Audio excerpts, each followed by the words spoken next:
बिस्मिल्लाहिर्रहमानिर्रहीम। मैं एक पाकिस्तानी मुजाहिद कमांडो जो भारतीय खुफिया एजेंसी रा की सफ़ों में घुसकर पाकिस्तान के खिलाफ भारतीय रा के नापाक अज़ाइम को कैसे नाकाम बनाता रहा। मेरी ये सच्ची दास्तान सुनने के लिए गाजी चैनल के साथ जुड़े रहें और मेरे इस चैनल को सब्सक्राइब करना ना भूलें और साथ लगे बेल आइकन को भी दबा दें ताकि मेरी हर नई आने वाली वीडियो आप तक बिला तखीर पहुँचती रहें।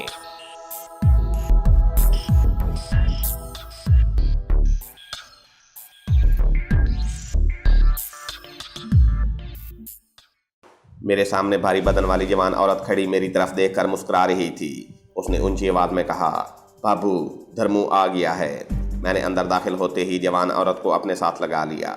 ये हरकत मैं अदाकारी के जोश में कर बैठा था क्योंकि मैंने आज तक धर्मचंद की बीवी को नहीं देखा था और ये कोई और औरत भी हो सकती थी, लेकिन मेरी खुशकिस्मती मेरा साथ दे रही थी। ये धर्मचंद की पत्नी बमला ही थी जो औरत रोटियां पका रही थी और जिसके बारे में मुझे मालूम हुआ था कि वो मेरी सास है। रोटी चूल्हे पर ही छोड़कर दौड़ती हुई आई और उसने मुझे गले लगा लिया और मेरा मुंह सर चूमने लगी। बमला जल्दी से अंदर से फूलदार गिलाफ वाला तकिया लाई और चारपाई पर रख दिया। मैं चारपाई पर आकर बैठ गया। बमला मेरी चप्पल उतारने लगी। मैंने थोड़ा सा खांस कर कहा, नहीं नहीं बमला रहने दो। बमला की माँ ने मेरी तरफ देखकर तशवीश से कहा, मैं वारी जाऊँ धर्मे पुत्र, तेरी आवाज़ क्यों ख़राब हो गई है।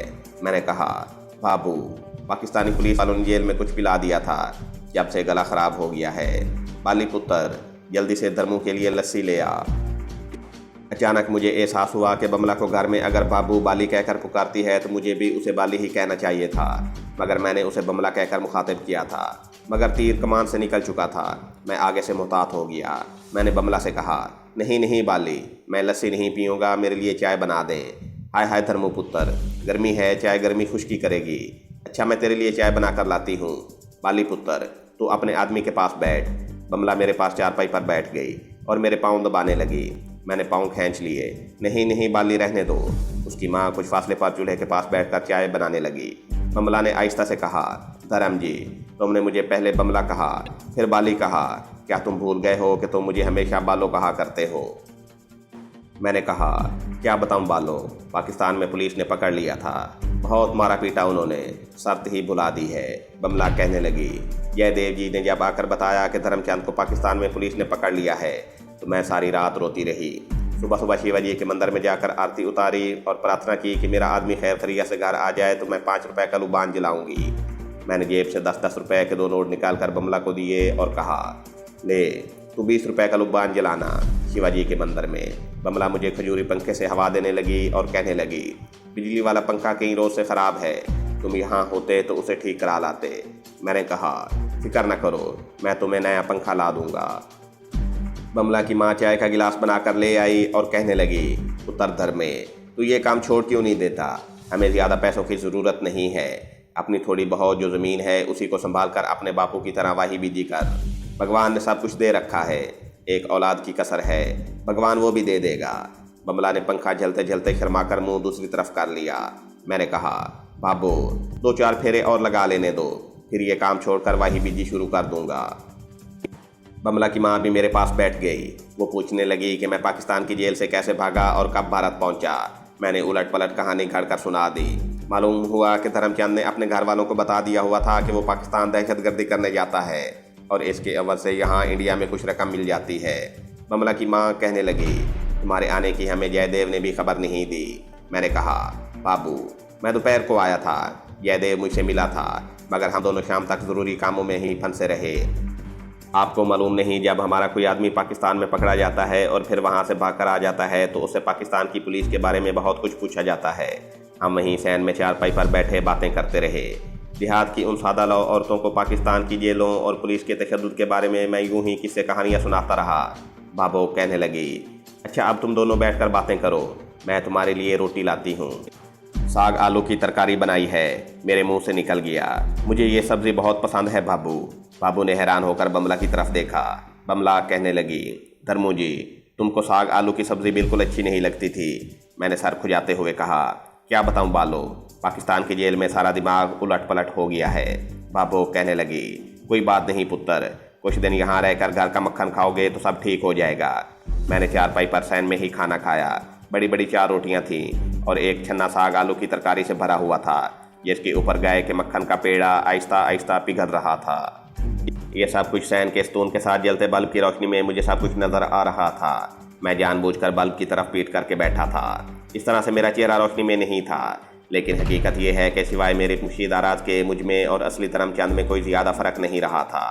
खाना खाने के बाद जब मैंने जेब में से सिगरेट निकाल कर सुलगाया तो बाबू और बमला कुमारी मेरा मुंह तकने लगी। बाबू ने कहा, पुत्र, तुमने तंबाकू भी पीना शुरू कर दिया है।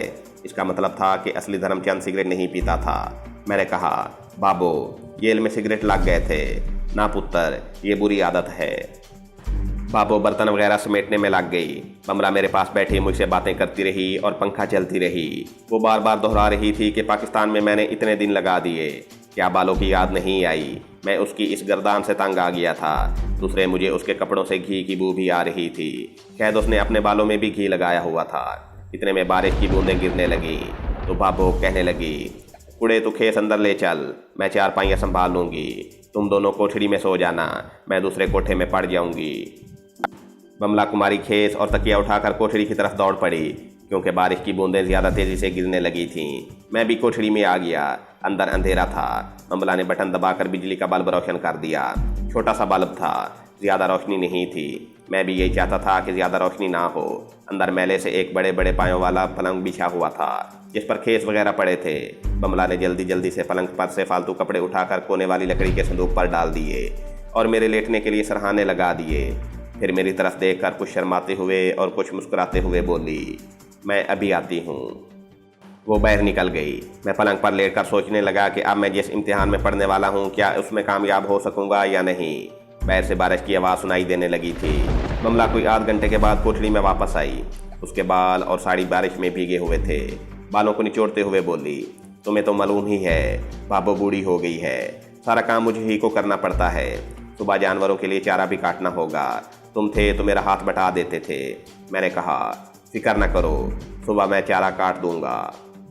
कहने को तो मैंने कह दिया, मगर सोचने लगा कि मैं जानवरों के लिए इतना ज़्यादा चारा टोके की मशीन में काट सकूंगा या नहीं। बमला ने मेरे सामने ही गीली साड़ी उतार कर एक तरफ डाल दी और दीवार के साथ लटकी हुई दूसरी साड़ी उतार कर पहनने लगी। मैंने शर्म के मारे मुंह दूसरी तरफ कर लिया। उसने मुझे मुंह दूसरी तरफ करते हुए देख लिया था और हंसकर कहने लगी, मुझसे क्यों शर्माते हो जी। मैंने कहा, बस इतने दिन तुमसे दूर रहा हूँ, अब इसकी आदत नहीं रही। वो साड़ी अपने जिस्म पर लपेटती हुई बोली, कोई बात नहीं, आदत फिर पड़ जाएगी। और वो दौड़कर पलंग पर चढ़कर मेरे साथ लगकर लेट गई। मैं ज़रा परे खिसक गया। उसके जिस्म में से देसी घी की बू बराबर आ रही थी। वो कहने लगी, है मैं मर गई धर्म जी, ये तुम्हें क्या हो गया है। और वो मेरे जिस्म को आहिस्ता आहिस्ता बड़े प्यार से सहलाने लगी। उसने तो ऐसा करना ही था। वो धर्मचंद की पत्नी थी, बीवी थी। धर्मचंद उसका खामन था और मियाँ बीवी इस तरह प्यार किया ही करते हैं। और वो मुझे अपना खामन धर्मचंद ही समझ रही थी। ये तो मुझे मालूम था कि मैं उसका खामन नहीं हूँ, बल्कि असली धर्मचंद की जगह नकली धर्मचंद हूँ। वो बेचारी तो पतिव्रतापन निभा रही थी। उसका खामन इतने दिनों के बाद मुसीबतें झेल कर घर वापस आया था। वो उसे ज़्यादा से ज़्यादा सुख चैन पहुँचाना चाहती थी। पहले तो मेरे दिल में ख्याल आया कि ये एक हिंदू की बीवी है और ये वो हिंदू हैं जिन्होंने सिखों के साथ मिलकर सन 47 के फसादात में मुसलमान औरतों को अगवा किया था। अपने बाप की ज़ुबानी सुनी हुई सन 47 के फसादात, मशरक़ी पंजाब और दूसरे इलाकों में मुसलमानों के साथ हिंदू सिखों के जुल्म सितम, सारी बातें मुझे याद आ गईं।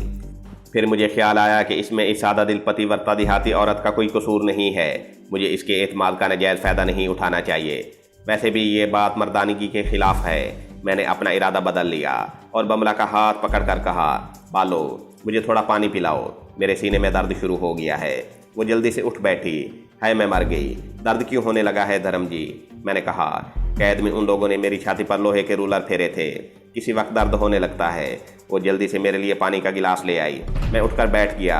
मैंने पानी के 2 घूंट पिए और कहा, अभी थोड़ी देर में दर्द ठीक हो जाएगा, तुम लेट जाओ। नहीं नहीं, मैं घी गर्म करके लाती हूँ, मालिश करने से दर्द चला जाएगा। पहले ही घी की बू से मेरे नाक में दम आया हुआ था। मैंने उसे रोक दिया। नहीं बालो, उसकी ज़रूरत नहीं, बस आज की रात आराम करूँगा तो सुबह बिल्कुल ठीक हो जाऊँगा। वो हाथ बांधकर बैठ गई और भगवान से मेरी सेहत की प्रार्थना करने लगी और फिर कहने लगी, तुम सो जाओ, मैं तुम्हारे सीने पर आहिस्ता आहिस्ता हाथ फेरती हूँ। मैंने कहा, इसकी ज़रूरत नहीं, हाथ फेरने से दर्द ज़्यादा होगा, तुम आराम करो, कल रात को बाकी बातें करेंगे, तुम बत्ती बुझा दो। उसने उठकर बत्ती बुझा दी और मेरे पहलू में आकर मेरे सीने पर अपना सर रख कर लेट गई। कोठरी में अंधेरा हो गया। खुली खिड़की में से बारिश की आवाज़ के साथ बारिश में भीगी हुई हवा भी अंदर आ रही थी। मैंने आंखें बंद कर लीं और सोने की कोशिश करने लगा। इसमें कोई शक नहीं कि नींद सूली पर भी आ जाती है, लेकिन जिस हालत में मैं पलंग पर लेटा हुआ था उस हालत में सो जाना बड़े दिल गुर्दे का काम है। लेकिन मैंने अपने अज खुद रफ्ता नफ्स के मुँह और घोड़ों की बागें मजबूती से पकड़ रखी थीं और उन्हें एक लम्हे के लिए इधर उधर नहीं होने दे रहा था। साथ ही साथ खुदा के हुजूर दुआ भी मांग रहा था कि अल्लाह मुझे इस आजमाइश में सुरखरू करना। अगर तेरी मदद शामिल हाल होगी तो मैं इस इम्तिहान में कामयाब हो सकूंगा, वरना मारा जाऊंगा। जो लोग दिलो जान के साथ नेक नियत रहकर कोशिश करते हैं, खुदा उनकी ज़रूर मदद करता है। ये अल्लाह मियाँ ने अपनी मुकद्दस किताब कुरान में वादा किया हुआ है। चुनांचे खुदा ने मेरी मदद की और मुझे नींद आ गई। मैं सो गया और ऐसा सोया कि जब उठा तो बारिश रुक चुकी थी और खिड़की में से दिन की रोशनी अंदर आ रही थी। मैंने खुदा का शुक्र अदा किया। मैं दिन की रोशनी में उन औरतों के सामने आने से घबरा रहा था। क्या मालूम उन्हें मेरी शक्ल में कोई ऐसी बात नज़र आ जाए जिससे उन्हें मालूम हो जाए कि मैं असली धर्मचंद नहीं हूँ। लेकिन मैं ज़्यादा देर तक कोठरी में नहीं रह सकता था। एक तो अंदर गर्मी होने लगी थी, दूसरे बाहर बारिश भी रुकी हुई थी। बमला अंदर आ गई। उसके हाथ में दूध का गिलास था और वो कहने लगी, ये दूध पी लो, गाय का है। भगवान ने बड़ी कृपा की है कि रात तो पूरी तरह सोए रहे। अब दर्द तो नहीं हो रहा। मैं उठकर बैठ गया और सीने को हाथ से दबाने के बाद कहा, नहीं बालो, अब दर्द नहीं हो रहा। मैंने गर्म दूध उससे लेकर 2-3 घूंट पिए और वो कहने लगी, बाबा को मैंने तुम्हारी दर्द का नहीं बताया, वो परेशान हो जाती है। तुम भी ना बताना, दूध पीकर बाहर आ जाना। मैं जानवरों के लिए चारा काटने लगी हूँ। मैंने कहा, नहीं बालो, मेरा ख्याल है मुझे लेटे रहना चाहिए। थोड़ी देर बाद मुझे वापस भी जाना है। वो जाते जाते एकदम रुक गई। पलटकर मेरी तरफ बड़ी उदास नज़रों से देखा। इतनी जल्दी चले जाओगे? इतने दिनों बाद आए हो, कुछ रोज़ तो मेरे पास रहो। मैंने कहा, तुम नहीं जानती बालो, पीछे बड़ा ज़रूरी काम है। मेरा पहुंचना बहुत ज़रूरी है। फिक्र न करो, कल शाम को फिर आ जाऊंगा। उसने कोई जवाब न दिया और सर झुकाए साड़ी का पल्लू जिस्म के साथ लपेटी बाहर निकल गई। बाहर से मुझे रोटियां पकाने की आवाज़ आ रही थी। मैंने यही फैसला किया था कि दिन की रोशनी में इन लोगों के सामने ना ही जाऊं तो बेहतर है। अगर इन औरतों में से किसी एक को भी मुझ पर ज़रा सा शक पड़ गया तो हो सकता है वो जयदेव से इसका जिक्र करें, और जयदेव का मुझ पर शक पड़ जाना खतरनाक साबित हो सकता था। और जिस मंसूबे को लेकर मैं भारत में दाखिल हुआ था वो खाक में मिल सकता था। जब मैं कोठरी से बाहर ना निकला तो बमला की माँ अंदर आ गई। क्या बात है पुत्र, बाहर नहीं आओगे? मैंने तुम्हारे लिए चाय पराठा बनाया है, बाहर आकर खा लो। मैंने कहा, बाबू मैं आराम करना चाहता हूँ, पुलिस ने 2 महीने रातों रात जगाया है। दी रानी कह रही थी कि तुम आज ही वापस चले जाओगे। ये क्या बात हुई भला? मैंने कहा, बाबू बस मजबूरी है, मैं कल नहीं तो परसों फिर आ जाऊँगा और पूरा हफ्ता यहाँ रहूँगा। मैं उस घर में 1 नहीं 3 रातों के लिए रुक सकता था, मगर मैं अपने आप को दूसरी बार आजमाइश में नहीं डालना चाहता था। आखिर मैं कोई सुल्तान सलाहुद्दीन अयूबी नहीं था, आम कमज़ोरियों वाला आदमी था। एक रात तो अल्लाह मियाँ ने मुझे अमानत में खियानत करने से बचा लिया था, दूसरी बार मुझे अपने आप से ख़तरा महसूस होने लगा था। मैंने अंदर कोठरी में ही नाश्ता किया और वापस जाने की तैयारियां शुरू कर दी। बमला ने घड़े में पानी डालकर खुद मेरा मुंह हाथ धुलाया और कहने लगी, तुम्हारे सर के दरमियान के बाल भी उड़ने लगे हैं। पहले तो तुम्हारे बाल बड़े घने हुआ करते थे। मैंने कहा, तुम्हें क्या पता पाकिस्तानी कैद में मुझ पर कैसे कैसे जुल्म हुए हैं। बस भगवान ने जिंदा रखा है, यही बहुत है। पानी डालो। मैंने अंदर कोठरी में ही नाश्ता किया और वापस जाने की तैयारियां शुरू कर दी। बमला ने घड़े में पानी डालकर खुद मेरा मुंह हाथ धुलाया और कहने लगी, तुम्हारे सर के दरमियान के बाल भी उड़ने लगे हैं। पहले तो तुम्हारे बाल बड़े घने हुआ करते थे। मैंने कहा, तुम्हें क्या पता पाकिस्तानी कैद में मुझ पर कैसे कैसे जुल्म हुए हैं। बस भगवान ने जिंदा रखा है, यही बहुत है। पानी डालो। मुंह हाथ धोने के बाद मैंने खद्दर की चादर से मुंह पूंछा। बमला कोठरी में से छोटा सा आईना और कंघी ले आई। आईना उसने अपने हाथ में लेकर मेरे सामने कर दिया। मैंने बालों में कंघी फेरी। मैंने आईने में अपनी शक्ल गौर से देखी। नाक की ऊपर को उठी हुई हड्डी प्लास्टिक सर्जरी के बाद गायब हो चुकी थी। मेरा चेहरा थोड़ा सा बदल गया था, मगर भारतीय दहशतगर्द के चेहरे से हूबहू मिल गया हुआ था। मेरे घुंघराले बालों ने भी हैदर अली वाले मेरे पहले चेहरे में काफ़ी तब्दीली पैदा कर दी थी। बमला कहने लगी, बटाले जाओगे? मैंने कहा, पहले तो बटाले ही जाऊंगा, जयदेव वहीं पर है। इसके बाद कहीं जाना पड़ गया तो जयदेव के हाथ तुम्हें पैगाम भिजवा दूंगा। अगर कहीं न गया तो कल नहीं तो परसों फिर तुम्हारे पास आ जाऊंगा। जब मैं जाने लगा तो बमला की माँ अंदर से एक पीतल की गड़वी ले आई जिस पर ढक्कन लगा हुआ था। वो कहने लगी, ये थोड़ा सा देसी घी है, इसे साथ लेते जाओ। घी का नाम सुनते ही मैंने आंखें बंद कर लीं। नहीं नहीं माता जी, इसकी ज़रूरत नहीं है, बिल्कुल ज़रूरत नहीं है। थोड़ी देर बाद मैं इन सादा लौह देहाती औरतों से रुखसत होकर बटाले जाने वाली सड़क पर आ गया था और बटाले की तरफ जाने वाली बस का इंतज़ार कर रहा था। पाकिस्तान में रिपोर्ट दूसरे भारतीय दहशतगर्दों ने वायरलेस पर उन्हें खबर कर देनी थी कि लाहौर पुलिस ने गोविंदा, सत्यप्रकाश और मोतीराम को पकड़ लिया है। मैं दोपहर तक कोठड़ी में पड़ा रहा। दोपहर के वक्त बाहर निकलकर एक हिंदू के वैष्णु ढाबे से दाल चपाती खाई और वापस शिवा मंदिर में आकर एक तरफ होकर बैठ गया। रात को बारिश हुई थी, मगर अब बादल छट गए थे और बड़ी तेज़ धूप निकल आई थी, जिसकी वजह से फिजा में गर्मी और हबस हो रहा था। दोपहर को भी जयदेव न आया। शाम हो गई। मैं मंदिर में ही इधर उधर फिरता रहा। रात को ढाबे में ही खाना खाया और कोठड़ी के बाहर चारपाई पर लेट गया। मंदिर में पूजा की घंटियां बज रही थीं। फिर शुभ कीर्तन की आवाज़ें आने लगीं। एक तब्दीली मैंने बड़ी शिद्दत से महसूस की थी कि बटाले या अमृतसर में सुबह से लेकर रात तक मस्जिद से बुलंद होती अजान की आवाज़ कभी सुनाई नहीं दी थी। अमृतसर में फिर भी मस्जिद खैरुद्दीन, मस्जिद जान मोहम्मद और बोर्ड वाली मस्जिद बाकी थी। मस्जिद खैरुद्दीन में तो सेक्शनार्थी रह रहे थे, मगर मस्जिद जान मोहम्मद और बोर्ड वाली मस्जिदें मुसलमान कश्मीरी मेहनत कश की तहवील में थीं और वो दबी आवाज़ में अजान भी दे दिया करता था। नमाज पढ़ने वाला वहाँ सिवाय उन थोड़े बहुत कश्मीरी मजदूरों के और कोई नहीं था। बटाले में तो मुझे किसी जगह कोई मस्जिद दिखाई नहीं दी थी। जयदेव रात के 10 बजे के करीब आया। वो घबराया हुआ था। मैं उस वक्त कोठड़ी के अंदर पंखा चलाकर चटाई पर लेटा हुआ था। आते ही वो बोला, रामचंद, बड़ी बुरी खबर है। मैं समझ गया। मैंने अनजान बनते हुए पूछा, पापे क्या हो गया है? जयदेव मेरे पास ही बैठ गया और कहने लगा, लाहौर में गोविंदा, सत्यप्रकाश और मोतीराम पकड़े गए हैं। मेरा दिल खुशी से उछल पड़ा, मगर मैंने अपनी खुशी को बड़ी मुश्किल से छुपाया और ये जाहिर करते हुए जैसे मुझे खबर सुनकर बड़ा सदमा हुआ है, कहने लगा, हाय राम, ये कैसे हो गया? वो तो बड़ी महफूज जगह पर छुपे हुए थे। जयदेव बोला, जगह महफूज नहीं थी, यही तो उनसे गलती हो गई। CID पीछे लगी हुई थी, किसी ने मुखबिरी कर दी और पकड़े गए। क्या ये खबर सच्ची है जयदेव? अपने आदमी ने हैदराबाद से खुफिया कोड सिग्नल पर बताया है। उसे झूठ बोलने की क्या ज़रूरत थी? ये तो हमारा बड़ा नुकसान हो गया है। पुलिस हमारे आदमियों पर बड़ा सख्त तशद्दुद करेगी। कहीं वो अपने दूसरे साथियों का नाम पता तो नहीं बता देंगे। जयदेव ने सिगरेट सुलगाने के बाद कहा, हम आदमियों को बड़ी सख्त ट्रेनिंग देकर भेजते हैं, तुम्हें तो खुद मालूम है। लेकिन प्रसाद जी ने सिंध में अपने आदमियों को रुपोश होने का आर्डर दे दिया है।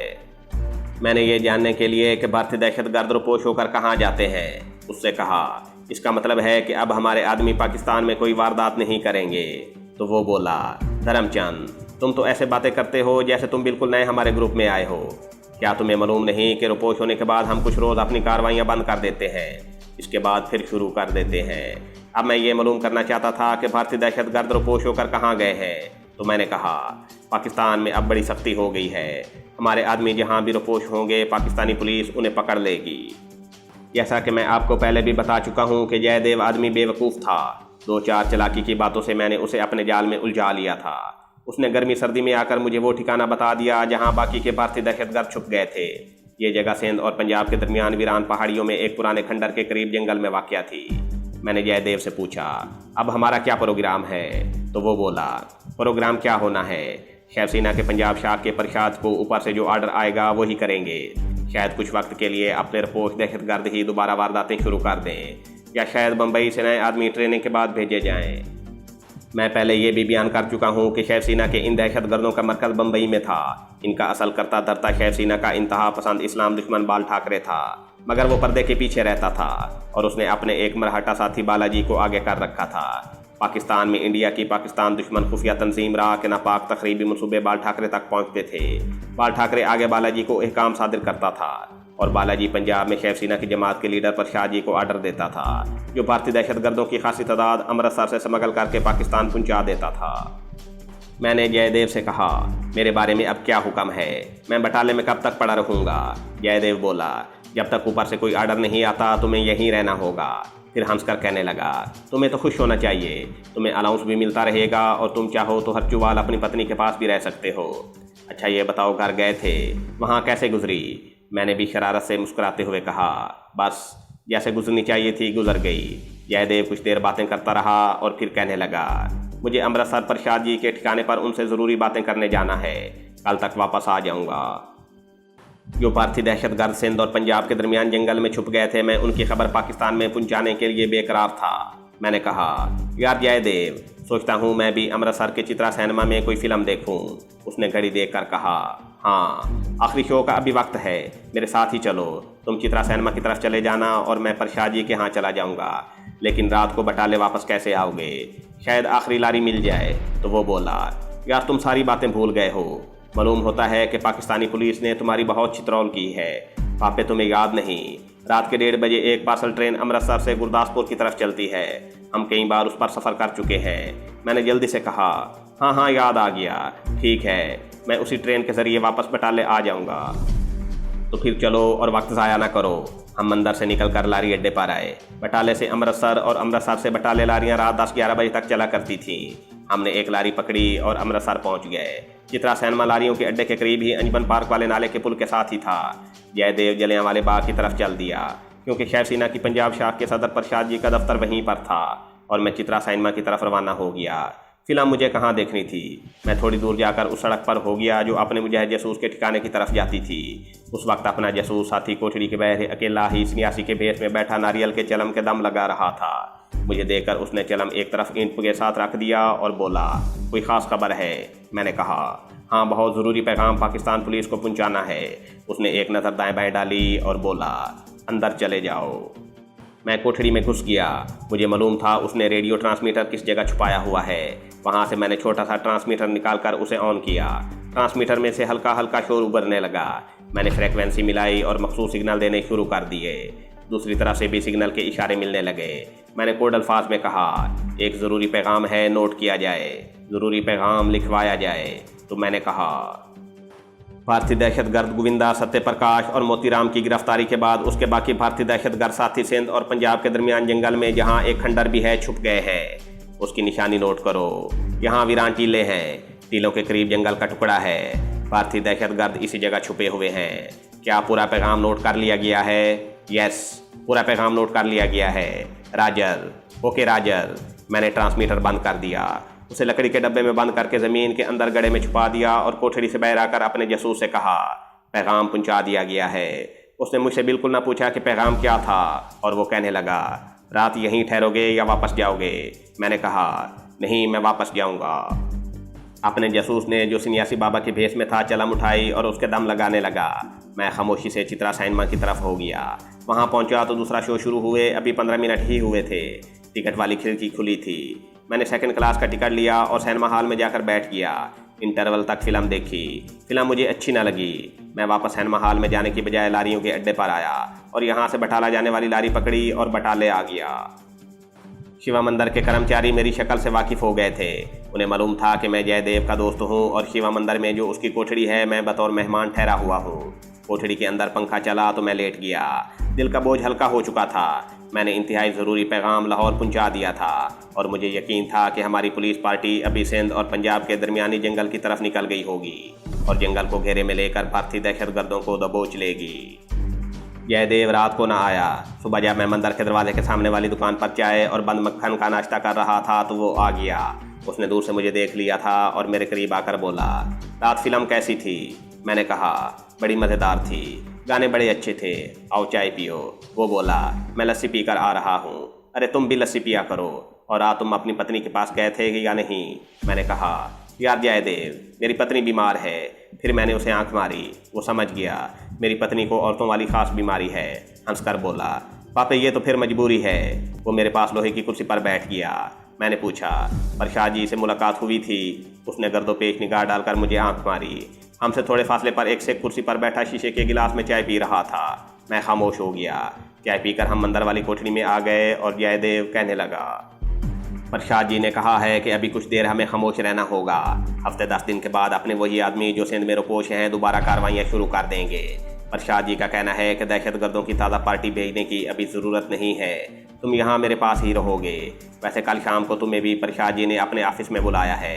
मैंने पूछा, कोई ख़ास बात है क्या? तो वो बोला, मेरा ख्याल है कोई ख़ास बात ही है। प्रसाद जी ने कहा था कि कल शाम धर्मचंद को लेकर मेरे पास आना। मुझे उससे कुछ ज़रूरी बातें पूछनी हैं।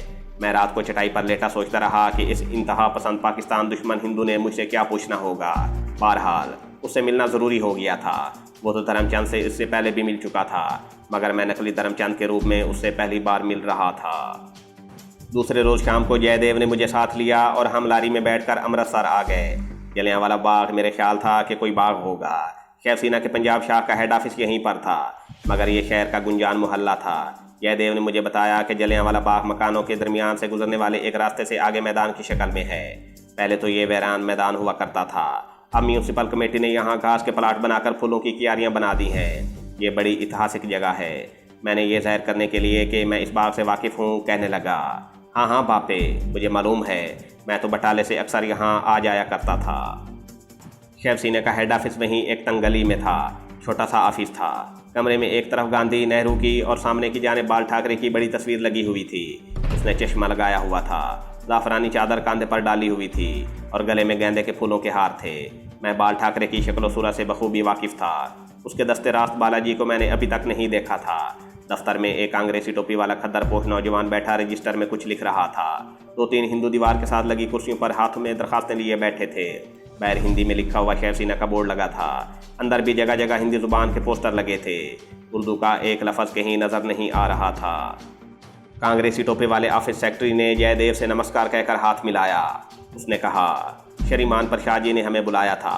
ऑफिस सेक्रेटरी ने मेरी तरफ देखा और बोला, ये धर्मचंद लगता है। जयदेव हंसकर बोला, लगता नहीं, ये धर्मचंद ही है। मैंने हाथ जोड़कर ऑफिस सेक्रेटरी को प्रणाम किया। उसने जयदेव से कहा, तुम लोग अंदर चलकर बैठो, मैं प्रसाद जी को इतला करता हूँ। हम दूसरे कमरे में आकर बैठ गए। छोटा सा कमरा था जिसमें दीवार के साथ पुरानी कुर्सियाँ लगी हुई थीं। कार्निश पर शिवाजी मरहट्टा का पीतल का बुत पड़ा था। वो घोड़े पर सवार था। उसके हाथ में तलवार थी और घोड़े की दोनों अगली टांगें उठी हुई थीं।